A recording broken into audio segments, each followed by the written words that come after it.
నమస్కారం ఈటీవీ 360కి స్వాగతం. ముందుగా ప్రధాన అంశాలు.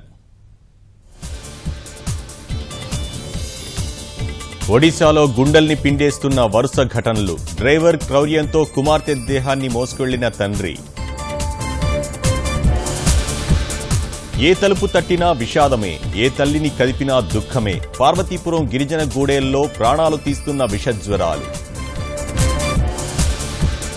మళ్లీ మోదీనే కావాలి, 70% మంది అభిప్రాయమిదే. యాప్ ఇన్ షార్ట్స్ తాజా సర్వేలో వెల్లడైన ప్రజా నాడి.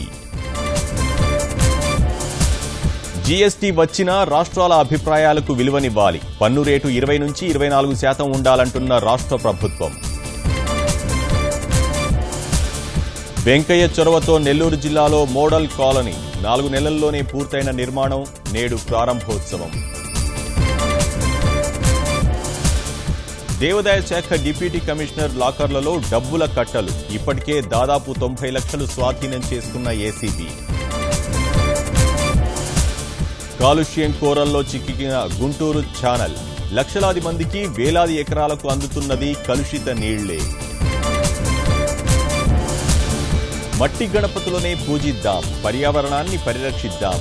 చవితివేళ స్వచ్ఛంద సంస్థల విస్తృత ప్రచారం.